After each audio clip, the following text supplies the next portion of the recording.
वह आदमी 10,000 सालों तक सोया रहा था। जब वो आखिरकार जागा तो उसे एहसास हुआ कि वो एल्व्स का बंदी बन चुका है, उनका साझा लिविंग चार्जर। एल्व्स केवल फीमेल को ही जन्म दे सकती थीं और केवल एक कल्टीवेटर की जीवन शक्ति ही उन्हें रिप्रोड्यूस करने में मदद कर सकती थी। इसलिए हर एक दिन उसे उनकी रेस को जिंदा रखने के लिए निचोड़ा जाता था, जिसे उसने महज एक छोटा सा 10,000 साल का मेडिटेशन समझा था। वो इमॉर्टल्स और डीमंस के बीच हुए महान युद्ध से गुजर चुका था, जिसने कल्टीवेशन ईरा को समाप्त कर दिया था। अब दुनिया पर सक्यूबी और एल्व्स का राज था, और वो आखिरी बचा हुआ इमॉर्टल लॉर्ड जियोंग तियानशान इस स्ट्रेंज नई दुनिया की खोज कर रहा था। वो एक जेड ब्रेसलेट पहने हुए था, जिसने सहस्राब्दियों तक उसका साथ दिया था। वो ब्रेसलेट एक सफेद फर वाली लोमड़ी में बदल गया, जिसका नाम बाइकिंग था। बाद में उसका सामना मॉन्स्टर हंटिंग मिशन पर निकले मेजेस की एक स्क्वाड से हुआ। वे हैरान रह गए। अरे सिविलियन, तुम यहां क्या कर रहे हो? यह इलाका मॉन्स्टर से भरा पड़ा है, जियोंग तियानशान ने शांत होकर जवाब दिया। पास के एक गांव से क्वेस्ट मिला है। मैं यहां बीस्ट्स को साफ करने आया हूं। उसकी शैबी अपीयरेंस देखकर उन्होंने स्कॉफ किया। तुम्हारे पास न गियर है न माना। क्या मजाक है? उनमें से एक ने माना सेंसर निकाला। स्क्रीन पर 0 की रीडिंग दिखाई दी। वे जोर से हंस पड़े। यहां तक कि पेजेंट्स के पास भी 5 पॉइंट्स होते हैं। तुम तो कैनन फॉडर बनने के लिए भी बहुत वीक हो, जियोंग तियानशान ने ठंडे लहजे में पलटवार किया। तुम मुझ पर भौंक रहे हो? 0 माना होने पर भी मैं तुम सबको मार सकता हूं। लेकिन ये माना क्या बला है? स्क्वाड लीडर कैथरीन आगे बढ़ी और समझाया, ये मॉन्स्टर से लड़ने के लिए इस्तेमाल होने वाली एक स्पेशल पावर है। माना की शक्ति को ई से एस टियर्स तक रैंक किया जाता है। कैथरीन खुद, हालांकि युवा थी, पहले से ही डी रैंक मेज थी। वो ब्लॉन्ड वाला अधीर होकर चिल्लाया, गेट लॉस्ट इससे पहले कि तुम हमें डुबा दो। लेकिन जियोंग तियानशान ने उसे नजरअंदाज किया और सीधे जंगल में चला गया। जियोंग तियानशान का डिटर्मिनेशन देखकर कैथरीन ने अपने टीममेट से उसे न रोकने को कहा। एक और सिविलियन को लाना ठीक है, उसने आत्मविश्वास से कहा। मैं इन मॉन्स्टर्स को खुद हैंडल कर सकती हूं। कुछ ही पलों बाद उन पर गॉब्लिन्स की एक होड़ ने एम्बुश किया। बिना किसी हिचकिचाहट के कैथरीन ने एक टॉर्नेडो स्पेल आजमाया, जिसने कुछ ही सेकंड्स में पूरे झुंड को मिटा दिया। उसके 2 फैनबॉयज ने जयकार की, उसकी शक्ति की प्रशंसा की। लेकिन अचानक उसके सामने एक बीस्ट कॉर्प्स प्रकट हुआ। उस ब्लॉन्ड फूल ने देखा कि वो हिल नहीं रहा है और एरोगेंटली उसे ताना मारने के लिए आगे बढ़ा। अगले ही पल उसने अपनी मूर्खता की कीमत चुकाई। तभी उसे एहसास हुआ कि ये एक टियर 3 मॉन्स्टर है। गॉब्लिन चीफ्टन एक बहरा कर देने वाली दहाड़ के साथ। ब्लॉन्ड और उसका पार्टनर डर के मारे गिर पड़े। कैथरीन ने जल्दी से मंत्र जपा, ओ सितारों और अबिस, मुझे अपनी शक्ति प्रदान करो, अपने हाथों में वाटर मैजिक बनाते हुए। लेकिन गॉब्लिन किंग ने बस अपनी ब्लेड को हिलाया और उसे आसानी से डिफ्लेक्ट कर दिया। ऐसी ओवरवेलमिंग शक्ति का सामना करते हुए वो जानती थी कि ये मॉन्स्टर उसकी क्षमता से बहुत परे है। उसके दिल में ग्लानि भर गई। उसके एरोगेंस ने उस गरीब आदमी को इस नाइटमेयर में घसीट लिया था। इससे पहले कि वो रिएक्ट भी कर पाती, गॉब्लिन किंग ने अपनी तलवार घुमाई। वो बस अपनी आंखें बंद कर सकती थी और मौत का इंतजार कर सकती थी। लेकिन ठीक उसी क्षण जियोंग तियानशान ने हिलकर उस घातक स्ट्राइक को रोक दिया। गॉब्लिन किंग ने चाहे जितनी जोर से धक्का दिया, उसकी विशाल तलवार 1 इंच भी नहीं हिली। कैथरीन सदमे में घूर रही थी। 2 उंगलियां उसने टियर 3 मॉन्स्टर के हमले को महज 2 उंगलियों से रोक दिया था। शांत और संयमित जियोंग तियानशान ने धीरे से कहा, स्टेप बैक, क्योंकि एक बार जब वो कार्रवाई करेगा तो 100 मील के दायरे में कोई जीवन नहीं बचेगा। उसके पीछे हट जाने के बाद उसकी उंगलियों के बीच बिजली की चिंगारियां कड़कड़ाने लगीं। गॉब्लिन किंग पसीने में भीग गया था, अपने सामने खड़े आदमी से रेडिएटिंग प्योर टेरर को महसूस करते हुए। फिर बिजली आसमान से फट पड़ी। जियोंग तियानशान चिल्लाया। Heavenly thunder descended. एक थंडरक्लैप हवा को चीरता हुआ गॉब्लिन किंग की छाती पर सीधे वार किया। कैथरीन जम गई हैरान। उसने एक टियर 3 मॉन्स्टर को 1 शॉट कर दिया था, एक मॉर्टल जो डिवाइन थंडर को समन कर रहा था। क्या वो hidden S rank lightning masters में से एक हो सकता है? दोनों ब्लॉन्ड एडवेंचरर्स जागे गिरे हुए गॉब्लिन किंग को अविश्वास से घूरते हुए। जब उन्हें पता चला कि जियोंग तियानशान वो था जिसने मॉन्स्टर को मार डाला था, तो वे भागकर आए, अपॉलोजेटिकली झुकते हुए, और स्वीकार किया कि उन्होंने आउट ऑफ टर्न बात की थी। फिर घबराकर उन्होंने पूछा कि वो मॉन्स्टर के मटेरियल्स को कैसे बांटने की योजना बना रहा है। हमेशा की तरह ग्रीडी जियोंग तियानशान सब कुछ चाहता था। फिर भी उनके डेस्परेट प्लीडिंग के बाद उसने उदारतापूर्वक उनमें से प्रत्येक को एक गॉब्लिन क्लॉ फेंक दिया। फिर उसने अपना स्पॉइल्स इकट्ठा किया, बाउंटी का दावा करने के लिए तैयार। लेकिन उनमें से एक ने देखा कि गॉब्लिन किंग का नाम वांटेड बोर्ड पर लिस्टेड था। उसकी आंखों में लालच कौंधा। वो जियोंग तियानशान के जाने का इंतजार करेगा, फिर खुद कॉर्प्स को बेच देगा।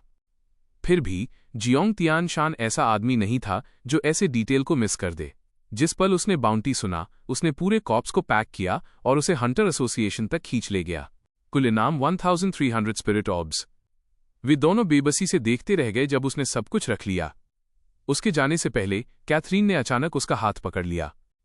उसका चेहरा फ्लश्ड हो गया जब उसने उसे धन्यवाद दिया और उसका नाम पूछा। जियोंग तियानशान, उसने कहा और फिर चला गया। बाद में वो आराम करने के लिए एक बाथ हाउस गया। वहां उसने गॉब्लिन किंग द्वारा गिराया गया एक पेंडेंट देखा जो उसकी हेवनली लाइटनिंग के बावजूद अनटच था। इसके अंदर उसने कल्टिवेशन एनर्जी का एक निशान महसूस किया। जल्द ही वो सो गया। उसके सीने पर लटकता पेंडेंट धीरे से चमकने लगा। एक फॉक्स स्पिरिट जेड से बाहर निकली फुसफुसाते हुए। 5000 साल बाद मैं आखिरकार जाग गई। उसकी आंखें उसके सामने वाले आदमी पर टिकी थीं। उसकी एनर्जी इतनी प्योर, इतनी स्ट्रांग। सोचो, मुझे लाखों सालों की नींद के बाद ऐसा ट्रेजर मिला। मैं खुशी खुशी अपना शेयर लूंगी। एक टीजिंग स्माइल के साथ 9 पूंछ वाली लोम्बी बाकिंग झुकी और उसे चूम लिया। लेकिन जैसे ही उसने उसकी एनर्जी पी, जियोंग तियानशान ने अचानक अपनी आंखें खोल दी। हालांकि वो खुद टेम्पटेशन से पैदा हुई थी, पकड़े जाने पर उसके गाल लाल हो गए। जल्दी से रिकवर होते हुए उसने स्मर्क किया। तुमने मुझे जगाया है ना, तो तुम्हें रिस्पॉन्सिबिलिटी लेनी होगी। तभी तियानशान को एहसास हुआ, वो जेड पेंडेंट की असली स्पिरिट थी। जैसे ही बेकिंग ने उसके चेहरे को साफ तौर पर देखा, उसकी हार्टबीट तेज हो गई। एक हल्की मुस्कान उसके होंठों पर उभरी। सो हैंडसम। उसकी एनर्जी खींचते समय मैंने ध्यान ही नहीं दिया। देखती हूं, उसने धीरे से बड़बड़ाया। तुम टेम्पटेशन को कितना एंड्योर कर सकते हो। इसके साथ उसने एक सॉफ्ट पिंक मिस्ट सांस से बाहर निकाली। हवा शिमर हुई, 2 अल्यूरिंग इल्यूजन्स बने जो उसके चारों ओर घूमने लगे। उनकी आवाज शहद जैसी मीठी थी। मास्टर अकेला महसूस कर रहे हैं? आइए आपके दिमाग को थोड़ा शांत करें। हम वादा करते हैं कि आप हर तरह से सैटिस्फाइड महसूस करेंगे। इल्यूजन्स और करीब आईं, उनके हाथ उसकी छाती पर फिसल रहे थे। क्या आप हमारी हार्टबीट महसूस कर सकते हैं डार्लिंग? मास्टर, मुझे पहले आपकी पीठ रगड़ने दीजिए। हालांकि चार्म स्पेल पहले ही उसके दिमाग में गहराई तक डूब चुका था। बेकिंग की आंखों में दुख झलक उठा। अगर ये आदमी भी मेरा रेजिस्ट नहीं कर सकता, उसने कड़वाहट से सोचा, तो इस दुनिया में कोई भी मुझे कभी नहीं बचा पाएगा। मुझे और 1000 साल सोना पड़ेगा। फिर भी जियोंग तियानशान गतिहीन खड़ा रहा। उसकी नजर अनवेवरिंग थी। क्या तुम खेलना बंद कर चुकी हो? उसने शांत होकर पूछा। बेकिंग जम गई, उसकी आंखें सदमे में चौड़ी हो गईं। अगले ही पल बैकलैश हुआ। वो घुटनों पर गिर गई, दर्द से कांप रही थी। 2 मिनट बाद वो आखिरकार संभली और कन्फेस किया, मेरा ट्रू फॉर्म प्राचीन स्पिरिट ट्रेजर है, शिनशिन फॉक्स पेंडेंट। मैंने मानव रूप लेने के लिए 1000 साल तक कल्टिवेट किया। जब कल्टिवेशन ईरा समाप्त हुआ तो मैं गहरी नींद में चली गई, जब तक कि तुम्हारी एनर्जी ने मुझे नहीं जगाया। वो चार्म स्पेल सिर्फ तुम्हारी स्पिरिचुअल पावर की शक्ति को मापने के लिए एक टेस्ट था। मुझे बताओ, क्या तुम एक कल्टिवेटर हो? जियोंग तियानशान ने सिर हिलाया। बेकिंग पीली पड़ गई, उसके टेम्पल से पसीना बह रहा था। 10,000 साल पहले इमॉर्टल्स और डीमंस के बीच एक युद्ध छिड़ गया था, उसने फुसफुसाया, और हर कल्टिवेटर का स्लॉटर कर दिया गया था। उनकी जगह फॉरेन रेसेस आ गईं जिन्हें तुम आज देखते हो। मेरी मिलेनिया की नींद के दौरान मैंने एक भी कल्टिवेटर को जिंदा महसूस नहीं किया। तो कैसे? उसने कांपते हुए पूछा। तुम अभी भी यहां हो? जियोंग तियानशान ने माथे पर बल डाला। उसकी मेमोरी अधूरी थी। उसके अतीत के कुछ हिस्से इरेज हो गए थे। बेकिंग ने धीरे से सांस छोड़ी। उसके होठों पर राहत की एक छोटी सी मुस्कान थी। कम से कम तुम जिंदा हो, तो मुझे मरना नहीं पड़ेगा। उसने ऊपर देखा। क्या तुम मेरे मास्टर बनोगे? मैं तुम्हारे अंदर बहने वाली इमेंस एनर्जी को महसूस कर सकती हूं। एक्सचेंज में उसने जोड़ा, मैं तुम्हें एंशिएंट आर्टिफैक्ट्स का पता लगाने में मदद करूंगी। डील, उसने बिना किसी हिचकिचाहट के कहा। बेकिंग झपकी। वो कितनी आसानी से सहमत हो गया, इस पर हैरान थी। उसने तो खुद को ऑफर करने की भी तैयारी कर रखी थी। आखिर उसे जीवित रहने के लिए उसकी एनर्जी की जरूरत थी। लेकिन उसने बस इतना कहा, औरतों ने मेरे सॉर्ड हैंड को धीमा कर दिया। आर्टिफैक्ट स्पिरिट एनर्जी से ज्यादा मायने रखते हैं। अगले दिन बेकिंग ने पास में एक आर्टिफैक्ट महसूस किया। वे भीड़ में से गुजरे जब तक कि उन्होंने उसे नहीं देखा। एक विशाल तलवार पत्थर में गड़ी हुई थी, एक एंशिएंट रेलिक जिसे कोई भी कभी खींच नहीं पाया था।